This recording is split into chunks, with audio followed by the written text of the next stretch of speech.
Yeah, we drill everything out. I did one track and used copper pipe Mm-hmm. for the sewer and the whole thing. For sewer? Yeah. Okay. And we drilled holes through the joists and what have you. Mm-hmm. And just make sure you get lined up so you can get your pipes through there. Okay. Now, how did you get cast iron tubs up on the second floor? Manual strength. You just went up the stairs. Shower pans the same way. Just men were men back then. Just stick a piece of pipe in the shower pan, one man on each side.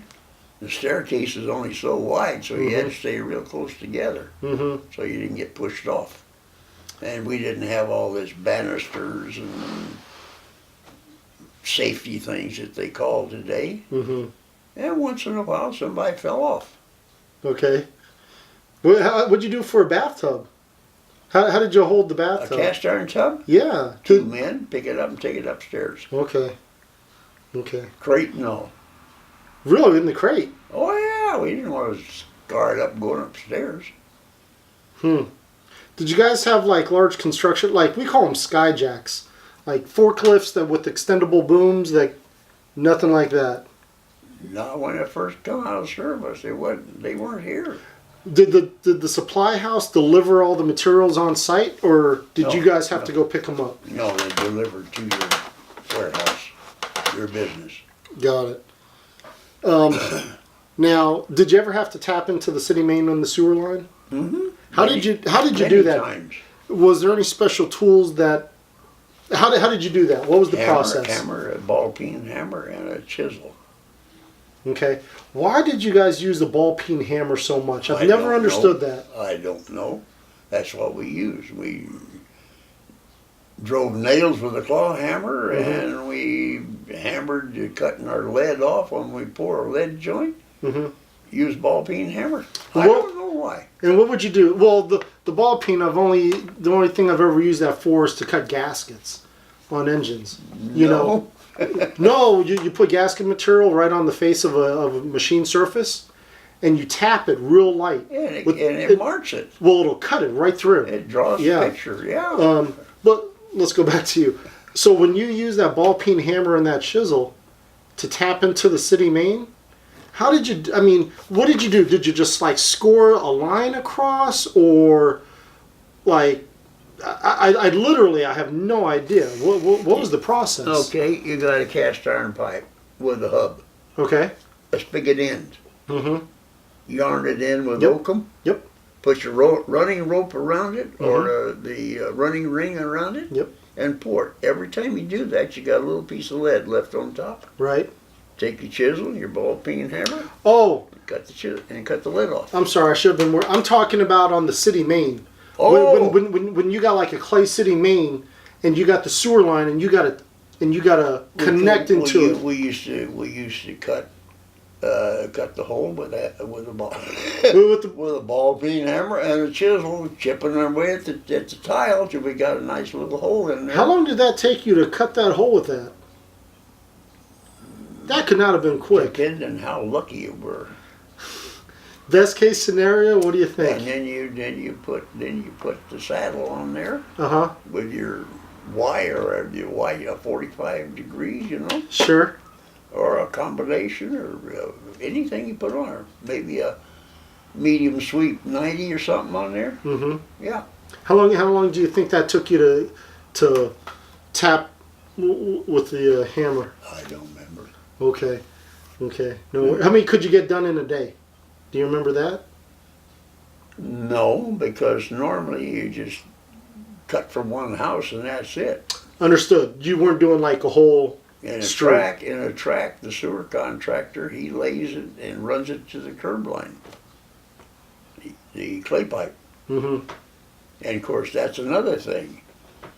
We used to just use a little piece of oakum in there and cement it in. That was it. Yeah, I've seen that. I see that a Okay, lot. you've seen that one? Yep.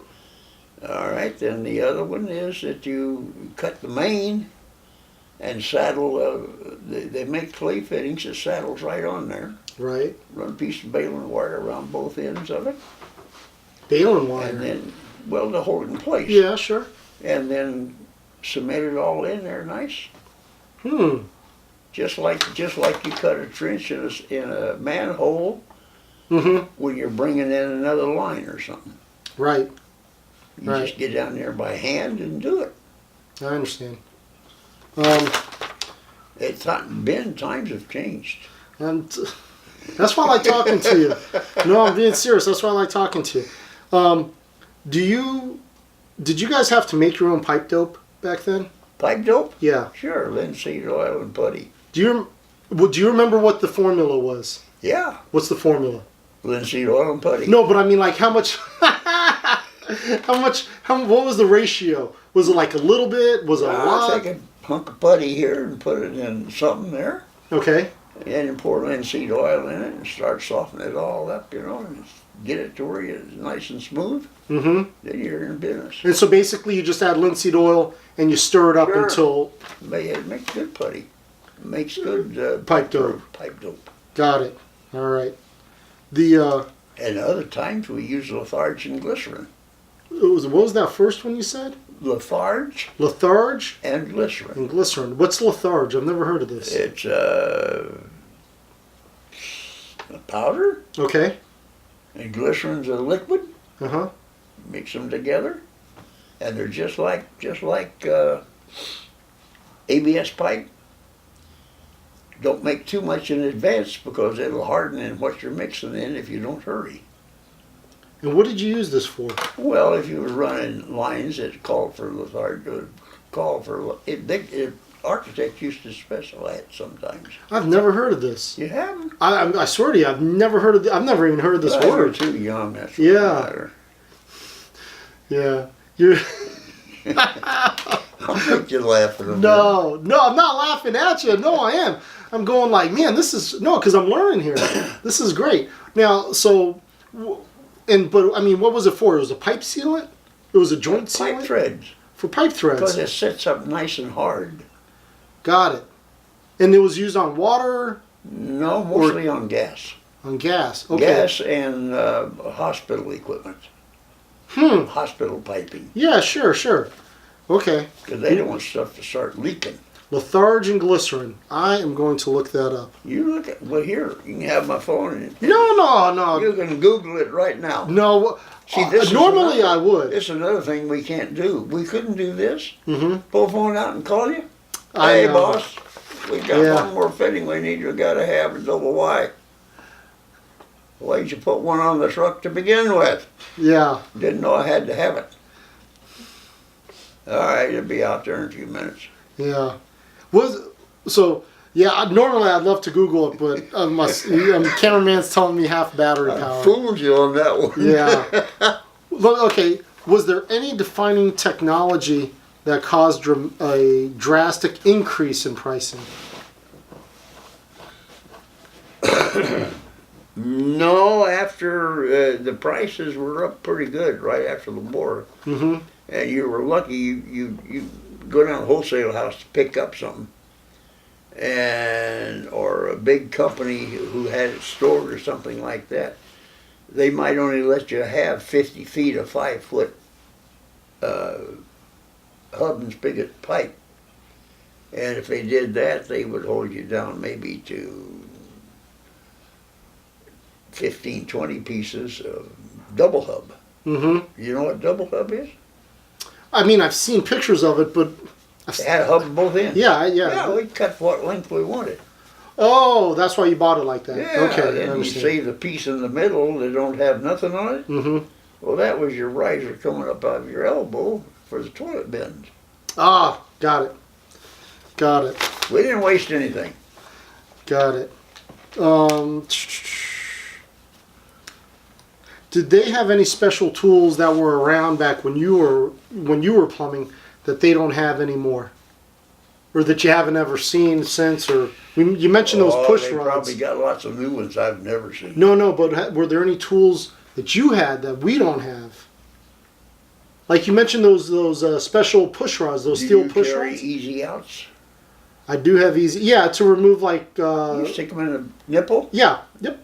Yeah, we still got. What kind did you like back then? Did you like the spiral or did you like the four-cornered style? I like the spiral. Okay. because something's going to give. Right. Either the pipe or the fitting. Right. Yeah. What is the biggest change that you've seen in the industry throughout your career? The materials that we use, the people who do plumbing that do not know plumbing. What do you mean by that? They don't know. What's a quarter bend? Mm-hmm. Medium? Long sweep? You're talking about the people today. Yeah, today. Right. They evidently make it, but it's all in plastic now. Mm-hmm. I don't remember ever having a long sweep 4-inch L to bring the clean out up to grade outside. Mm-hmm. I don't know if they make them or not. Yeah, they do. Do they? Yeah. Oh, okay. Yeah. I don't remember them. Mm-hmm. Every house in this track has got a long sweep, so the clean out's right up there. You can get to it. Right. Right. Let's see. How did you find? Now this was asked before, but if you had to dig up the sewer line, how did you dig it? I mean, how did you find where it was? With a prod rod. Some of these sewers are 5 feet deep. What did you do back then? Just look till you find it. Well, I mean, like, did you just randomly dig spots, or did you kind of line up the vents, or tried to figure out where it might have went? Okay. And I do mean might have went. Yeah. Because sometimes you come out on this side of the house and the sewer is down at the street on this side if it's got an opening. Mm-hmm. If it don't have a service connection, Mm-hmm. we just come out and go right straight to the sewer, tap it in, put a fitting on there, glue it up, take it, got it made. Got it. Yeah. I've done a couple inspections, I hate to say, where plumbers have been looking for the sewer line, and I come out and there's a trench all the way in the front, and Yeah. I know the house because I know how all the houses are in that area. Yeah. And I'm like, what are you guys doing? We're looking for the sewer line. The boss just told us to dig. And so they're digging 3-foot trench all down the front, and the Yeah. house comes out on the side. Catalina Street, Uh-huh. Ventura. Mm-hmm. Okay. The boss sent me and another guy one day over there to open up the sewer connection. And the city was real good Okay. because they evidently made the contractor, developer, or builder, or who it was, that put in the main, put a corresponding measurement on the plans. Mm-hmm. How deep, how far north or south, east or west, you know. Mm-hmm. And so we go in there and start digging. Okay. So the boss sends us over to Ventura that day, and we start digging for this sewer. And we wind up and we dig all day for the sewer. We got a ditch about 6 foot deep. It runs almost from this property line to this property line, between the curb and the sidewalk. Okay. And can't find it. And the lady next door, the next day, the lady next door come out and she said, mind if I ask what you two are doing? Yeah, we're looking for the sewer pipe connection. Oh, she said, it's right over here. Mm-hmm. Huh? Okay.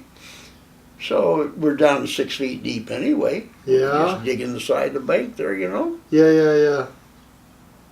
Uh-oh, there it is, right Yeah.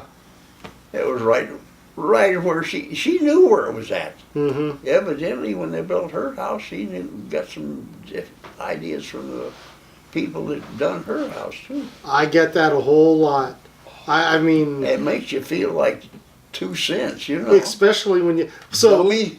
Well, here's the thing. So when you're going out there, you got your shovels and your picks and Pick with a everything. shovel, that's When it. I go out there, I got $20,000 worth of camera gear, and when I'm getting some random signal, and then I got the neighbor, and they're like going, "Hey, sewer's not there."